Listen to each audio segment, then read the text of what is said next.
Hello to all my fellow wrestling fans and non-fans alike. Right now we're going to have a little bit of Raw talk. The talk is going to get raw because we're going to be talking about last night, Monday Night Raw. Makes sense, right? Yeah, I think so. Okay, so, excuse me. We are going to be talking about, we're going to kick it off with the Battle Royal to determine the number one contender for Miz's WWE Intercontinental Championship at Battleground.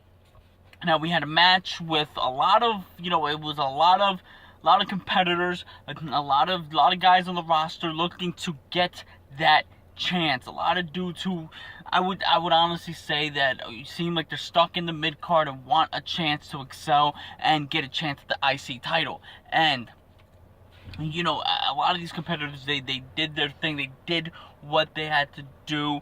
A lot of them got eliminated, and that is including Baron Corbin being eliminated by Apollo Crews. But Apollo Crews didn't just eliminate Baron Corbin, he eliminates himself in the process. And by doing so, it leaves Darren Young in the middle of the ring all alone, but it's okay that he was alone because that meant he was the winner. Yes, Darren Young is going to face The Miz at Battleground, and this is going to be a shot and possibly his first.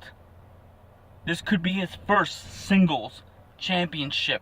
And my question is it true? Is Bob Backlund slowly making Darren Young great again? But I think the best part of that was Bob Backlund just jumping around, just acting very Bob Backlundish, very energetic. It was just hilarious. And, well, congrats to Darren Young. We're going to see how that pans out for him. Now let's go on to the women's division. The ladies. Let's go on to Sasha Banks. Sasha Banks faced Dana Brooke. A match that seemed like, to me, it was a little slow. It was a little rough in the beginning, but it picked up a little, actually it picked up a lot towards the end. And Sasha Banks applying the Banks statement to Dana Brooke, and Dana Brooke going for the rope, but Sasha Banks like putting her foot there, flipping around in a way, and pulling Dana further from the rope, eventually causing her to tap out. Now, Charlotte, honestly, I have to say this about Charlotte. Charlotte is very good on the mic. Her heel, she just plays the heel so well. I mean, her father's Ric Flair, makes sense, right? But despite that, she is just a good heel on her own. And Charlotte and Sasha, they have history. They were friends. They were friends in NXT. Then they came here. They were friends on the main roster. Now they're rivals. And Sasha just looks angry. Sasha looks hungry. Sasha wants this opportunity. And I think both of them are gonna put on one hell of a match. I mean, I don't have to say that. The match is gonna speak for itself. But I'm talking promo-wise. This feud is really, really good. Okay, let's move on. Let's talk about, talking about feuds, talking about friends and now foes. What about Kevin Owens and Sami Zayn? I mean, excuse me, Kevin Owens and Sami Zayn. Sami Zayn showed to me last night an aggression, just a state of frustration, and he's just fed up. The way he attacked Kevin Owens. I mean, the fact that the security had to escort him from the announce table, I mean, that was embarrassing, and Kevin Owens putting up the argument that it's not safe, almost like he's playing the card that, I think, Sami Zayn's a loose cannon. And Sami Zayn's, playing to that, going, yeah, you know what, I am, because I'm sick and tired of all this stuff. I'm sick and tired of getting screwed over by Owens, that, yeah, I have had it, and I am a loose cannon. And that's what he showed when, after the match between Kevin Owens and Cesaro, freaking Sami Zayn came out of nowhere. He came by where the announcers are at, came through the crowd, and just started attacking Kevin Owens. And then that led to Kevin Owens being Cesaro swung by Cesaro. And I'm telling you, Cesaro is a very strong guy because he had him spinning for, what, like a good probably 15 times. But, you know, another one, Kevin Owens. My God, Kevin Owens, gold on the mic. Sami Zayn showing this fierce intensity that I believe that Sami has it in him because he plays the good guy so much, but there's nothing wrong with that. But to see him have this aggression, this aggression towards him is a breath of fresh air to his character. And to see these two go at it, which I don't know if it's going to be the last time at Battleground, but I don't mind because two great competitors, phenomenal competitors, and just two great characters. Yeah, it works for me. All right, moving on. Let's talk about how you doing, Enzo and Big Cass. Yes, Enzo and Big Cass versus the Club. Now, throughout the entire match, they made it seem like John Cena, who is now Enzo and Big Cass's, I would say, ally, was away in, I believe, in California, in LA, because he's about to soon host the ESPYs. And now it leaves Enzo and Cass versus, let's say, 3 with Gallows, Anderson, and Styles. But at the end, it looks like they're about to get beat up, and John Cena comes out of nowhere. I didn't expect Cena to come out of nowhere. The whole Super Cena thing, that kind of made sense at that point because he came in like a freaking superhero, just bolted out. Nobody expected him to be there. Honestly, I thought when Cena's music played, it was just a ruse. I thought it was a club, and then Cena's music's gonna stop, and they were gonna laugh, going, Cena's not actually here. You morons. I thought they were gonna do something like that. But no, Cena was there, and they cleaned house. So, Battleground. I'm very interested. What's gonna happen? All right, let us move on. All right, we're gonna go to the Wyatt family. Wyatt family versus. Actually, you know what?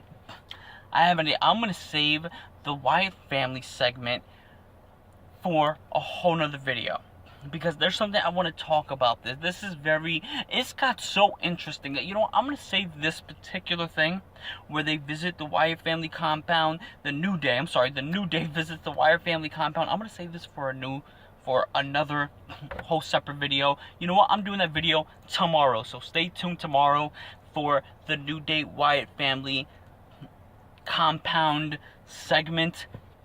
We're going to talk about that.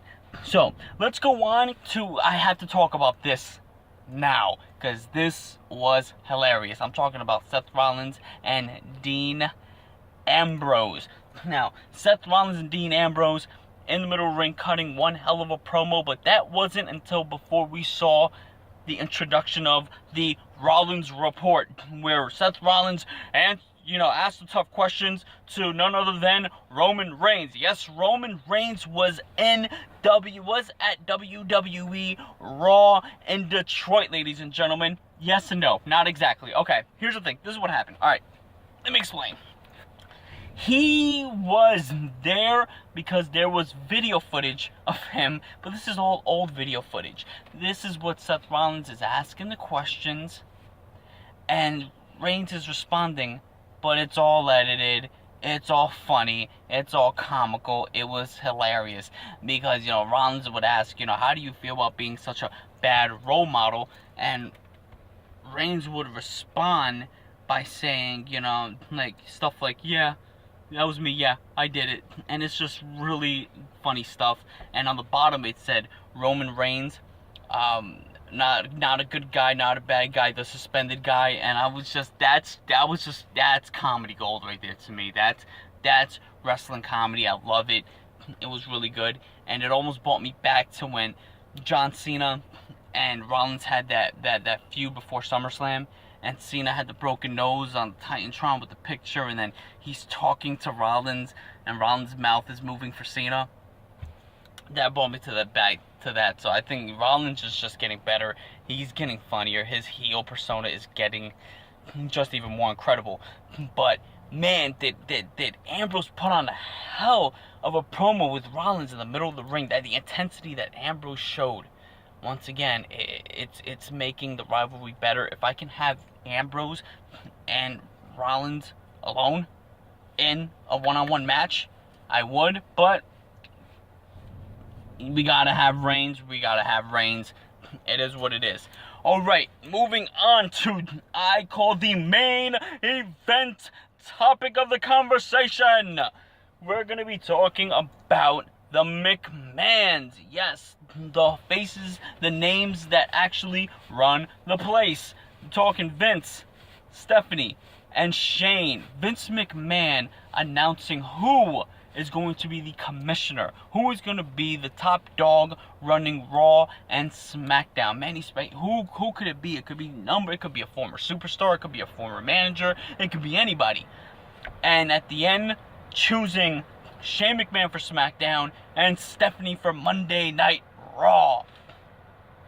And Vince, the one thing I loved about this segment was this was a very much Vince McMahon promo, where he got the gruff voice and the anger and the intensity when he said ruthless aggression, and it's just very Vince-esque, where he just all this anger and this intensity.